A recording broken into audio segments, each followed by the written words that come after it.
Being black is already a flex, but being black with the little like being black with a Caribbean Here descent, we go. Caribbean heritage, like you're Haitian, Jamaican, African, etc. Like being black is already a flex. Being African American, just plain on black, Plain not black. mixed with anything, is already flex. But having a Caribbean descent, like a Caribbean background, that's tea. So basically, this Haitian girl is sitting up here cosplaying a Black American, dressed like a Black American, talking with a Black American accent. Her hair, she got some weave extensions in the top, which is a technique that was created by a Black American woman. The eyelashes, everything you got going on, the nail art, everything is rooted in Black American culture. You're not sitting up there looking like a Haitian, dressing like a Haitian, talking like a Haitian, and you're clearly not in Haiti. You probably would cry and kick and scream if you were to get deported to Haiti today or tomorrow. Yet you're talking about here, oh, being, you know what? Yes, big up yourself. But the fact that you all do this passive aggressive BS that I don't respect, like to talk about being Black American, you try to throw that in. Oh, that's a fleck, just plain black, bitch. What you mean plain black? We the fucking blueprint. We're the blueprint. Majority of the things that you use around your house globally was created by a Black American person. We are the culture. Nobody's running around trying to be like a Haitian or a Caribbean or African at the same rate. And I'm not just talking about other groups of black people. I'm talking about everybody in the world globally. You will see a subset, you will see a subculture, you will see a sector of people from each race, each culture cosplaying Black American culture. You will see a group of Indians that's trying to do hip hop, that's singing R&B, that's dressing a certain way, that's talking with a certain twang. You will see a group of Asians that's literally wearing their hair in certain hairstyles that we created and innovated, dressing a certain way, doing our art form, trying to mimic and emulate us.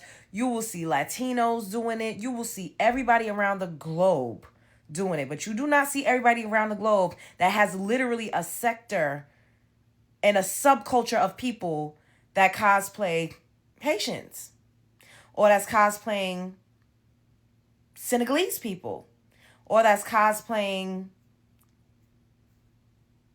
anybody else. The only other Caribbean culture that I feel like you will see people that are heavily invested in is Jamaican culture. We got to give it up to the Jamaicans. But even still, and it's not, I want to say it's not a competition, but you basically comparing yourself, saying that y'all are better. And you're supposed to feel good about yourself. When we get up here and say stuff like that, y'all say we're xenophobic. And we don't even do that. The only time, and me, I'm going to speak specifically for myself because I make content responding to y'all, popping it like this. Once again, you are well within your rights to big up yourself.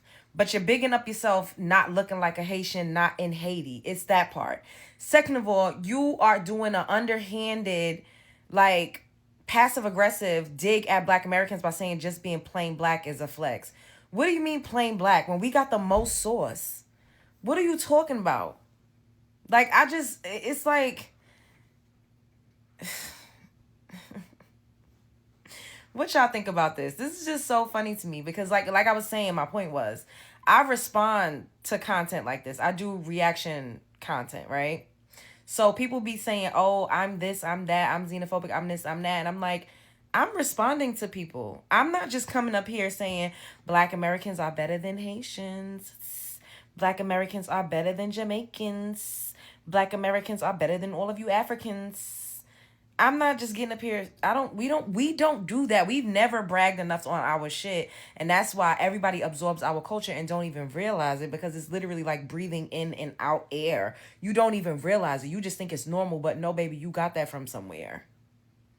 And because we never really grabbed our nuts like that and we was never really walking around giving ourselves accolades and praise, y'all all think that it's okay to shit on us and to try to make it seem like we don't have no culture or we ain't as lit as we actually are. And we literally at one point was drinking the Kool-Aid, but collectively we starting to wake up and say, no, no, no, no, no. No, no, no, no, no, no, no, no, no, no, no, no, no, no, no, no, no, no, no. No, no, no, no, no. But once again, if y'all wasn't making videos like this, bringing us up, I wouldn't be in that conversation. I would have just been like, if she would just been like, yes, being Haitian is lit. I would have been like, yes, that's lit. But you had to get up there and talking about being just plain black American. Plain, it ain't shit plain about me and my lineage. Spread love is the Brooklyn way. What y'all think? Y'all plain? Being a black American is just plain? Like we basic? When we literally, everybody and a mother is walking around like us? What the? Because if Johnny had 5 apples, bitch. Hello everyone, welcome to my channel. My name is Precious. This is my first video on YouTube, so please guys, be kind to me. And if you really like talk and honest discussion, please do well to subscribe and support me. So guys, today I want to talk about a video that is trending on TikTok right here. Okay, please guys, be honest with me because it is my first time. So guys, this video is saying being black and Caribbean is a flex version being plan black. When I saw this video I was shocked. So guys, let's talk about it calmly and honestly. Stay to the end of the video and don't forget, when next to see my video, don't forget to like, subscribe and share. Love you. It's actually a common misconception that Burkina Faso was the first modern black nation to kick out a colonizer, but the original blueprint was Haiti. 1804, they kicked out France, reclaimed their land, and they've been punished ever since. France forced them to pay what would in today's money be like $21 billion just to be left alone. The US refused to recognize them for 60 years, and every time Haiti tried to stand, someone cut them down. Coups, sanctions. Did you know peacekeepers bought cholera? Anyway, Haiti set the precedent, not just symbolically, but structurally, militarily, politically, economically, and the world has never forgave them. Now, even their neighbors are repeating the punishment. The US is cracking down on immigration, right? TPS revoked, visas frozen, Caribbean nations under pressure to take deportees.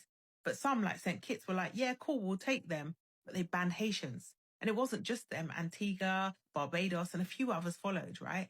Quietly agreeing to terms that excluded Haiti. Only a handful were deported last year, so this wasn't about logistics. It was a signal. Haiti isn't seen as poor, it's seen as disobedient, a country that doesn't fold. And the West, well, as we know, it rewards obedience, not rebellion. Look at Burkina Faso, kicked out France, took back control, sanctioned, labelled unstable, same script, different coordinates. When black nations stop asking for permission, they don't get applause. You know what happens? They get punished, man. And Haiti is not just excluded, it's used as a warning, a deterrent, proof of what happens if you decide that you're going to refuse to bow. Keep one nation broken, keep the rest in line. When Haiti burns, the region's wide open. Migration deals, military posts, climate loans with strings. Even the DR, the biggest deporter, moves with impunity. Now, to be fair, right? St. Kitts might say that they lack capacity, under 50,000 people. But the answer isn't exclusion, it's coordination.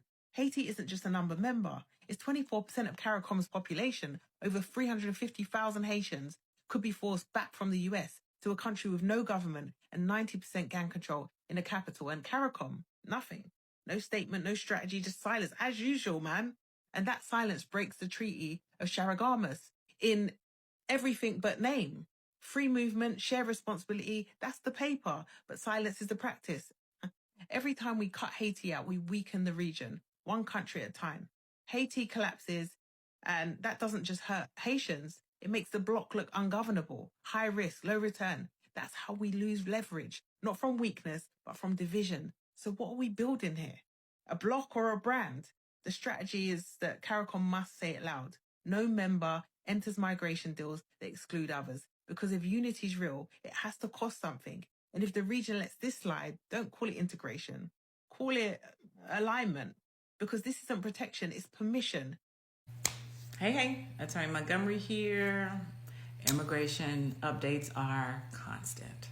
And so we have a new immigration update. It appears that the U.S. has been in communications with several Caribbean islands so that they can take U.S. deportees. And so they have been sending these agreements to different countries. And so in the agreements, I'm assuming they're going to get some sort of financial benefit from taking these U.S. deportees or third-party nationals on their island. Okay, and so with that being said, let's get into it.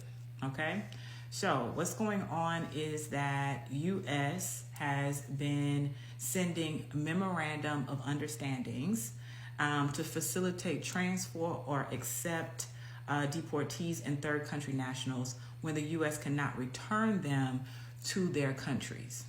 Okay. Now, one thing I do know is that Haiti has been, one thing about Haiti, they're going to take their people back. Okay.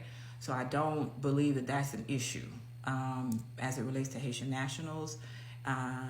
They take their people back. However, the position is there are countries that are not taking they're not taking people back, and so if they're not taking people back, they're having them sent to these third party countries. So with that being the case, the U.S. has been talking to Dominica, Antigua, and Barbuda. I want to make sure I'm saying that correctly. Let me know if I'm not. And St. Lucia. Okay. There are also reports of others moving towards similar agreements. Obviously, we know that this is money related. And then St. Kitts and Nevis is also on the list, from my understanding, and they have actually signed their agreement with the United States regarding potential transfers. However, they stated that they are limiting who can come to their country if they are CARICOM member states. CARICOM member states. So here's the thing. Haiti is a member of the CARICOM states. They are a member, right? They are part of it. They are in the Caribbean. They are considered Caribs. They are also a Latin country. However, St. Kitts has indicated, and Nevis has indicated, they will not accept deportees who are of Haitian citizens. You don't say. St. Kitts and Nevis, that's what we're doing? That's what we're doing in 2026? Oh, okay. So this is very problematic on a couple of different levels, right? We're all members of they're members of CARICOM. They are a Caribbean island. They're a Caribbean folk. Let's be very clear. If we want to do a little history digging, right? When the ships were coming from the motherland, the ships stopped at different places, as we know, right? Sprinkled a little bit on this island, a little bit on this island, a little bit on that island, right? So at the end of the day, we all fam, right? We all cousins, right? Somehow, some way. So if you were to line these people up, line up somebody from Antigua, St. Lucia, St. Kitts, Nevis, Haiti, Jamaica, line them up. Do a lineup. And then try to, if they don't say anything, if they don't open their mouth, they don't say anything, they don't speak, tell me if you're going to be able to tell them apart. My answer is no. So I find this stance that St. Kitts and Nevis has taken to be very, very unfortunate. I have never been to St. Kitts. I have never been to Nevis. I can tell you that as of today, I will never go there. Never. I take it very, very seriously when I hear or see any anti-Haiti, anti-Haitian rhetoric. I take it very seriously, and I take it personally, and I think that you guys should too. If you are of Haitian American descent, Haitian descent, Canadian, anything, British Haitian, French Haitian, I don't care. Take this very, very seriously, the stance that St. Kitts and Nevis has taken. Take it very seriously and hold them accountable. Hold them accountable. Because what this shows me is that all skin folk ain't kinfolk. And we need to hold countries like that accountable for this bad behavior and this anti-Haiti rhetoric. I'm not going to get into the history of Haiti and what Haiti has done in their fight against slavery and why they are suffering today. I'm not going to get into that conversation today, but I want all Haitian descendants. I want Caribbean descendants. I want people to take this stance that they have taken very seriously, because it's anti-Haiti, it's anti-Haitian, and it's hateful. And we cannot allow that type of behavior to go unchecked. So St. Kitts and Nevis, you have made an enemy today. Congratulations to you. And I've got a little bit of a platform. So welcome. Welcome. That's our update today. Until next time. If you appreciate the commentary, and appreciate the conversation, hit follow, hit like. Welcome to share always. And until next time, guys. Bye. This, I'm sharing it with my husband as well. There are certain Caribbean countries that have agreed to take people, deportees from the United States who the U.S. cannot deport. Okay, they've agreed we're going to take them, and we could take them, and they can apply for asylum here. Okay, so you have countries like, which is strange, like Antigua, you have St. Kitts, and some others. I'll give you guys the list in this video. But guess how St. Kitts has structured their agreement? They said, okay, we'll take folks back, and of course these countries, of course, they're not looking for dangerous, what they quote, dangerous, violent people. They'll take folks from the U.S. except Haitians. Except Haitians.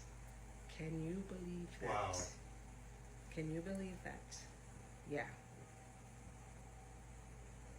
Yeah. That's not right. The Prime Minister of St. Kitts and Nevis agreed to accept migrants from the U.S. One stipulation, maybe two, maybe three, but no Haitians allowed.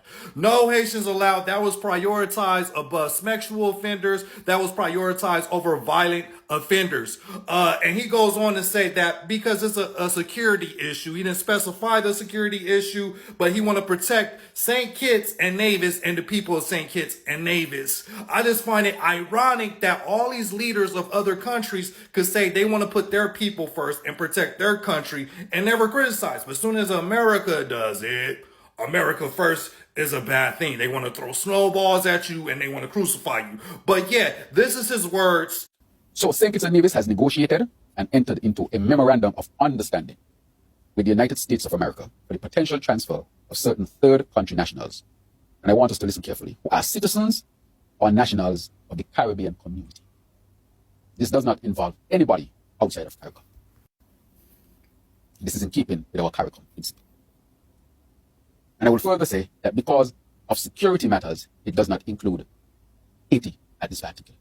Once again, he prioritized no Haitians allowed over sex offenders and over violent offenders. But other than that, if you're part of the CARICOM, the Caribbean Union, you're allowed. You're welcome to go to St. Kitts and Nevis. So I just saw that St. Kitts and Nevis have said that any deportees for asylum are welcome, except for Haitians. Oh, that's what we're on? I've had this thought for a long time, and I'm standing 10 toes on this shit. Haitians are the Black Americans of the Caribbean. And y'all could argue back and forth. How Haitians are treated in the fucking Caribbean is how Black Americans are treated here in the States. But that's fine by me. Two more or less countries on the list that I need to spend my fucking money over there too. But it's cool. As Haitians, eventually, it's gonna come back full circle. So part 2 of my first video. If a person who was born in America, for example, of an African American, if you travel to another part of the world like Europe, they're just gonna call you an American because that's where you're from. They're not really gonna call you by what you look like your race, but they know, hey, you speak English, are you American? And you're gonna say, yes, you are. It's only in America that you have to do this black and white thing. It really doesn't happen in other parts of the world. But yeah, like you would just be an American. And I don't know why Americans or like people in America just don't call themselves Americans. It's only if you're from a different part and you come to America, that's when you're like African American if you come from Africa, or like you're Haitian American if you come from Haiti. So yeah. Alright, family. So, guys, before I end this video, I would like to thank each of every one of you that watched this video, because this is my first video on this channel, and your support really means a lot to me. I really appreciate. So, guys, if you agree with what I said, please keep on liking my video each every time you see it. Okay? Just share your thoughts respectfully in the comment section. This channel is a safe place for honest conversation, not hate, not insult. Just real talks. If you want more videos like this, please guys subscribe and turn on your notification. More content are coming very soon for you.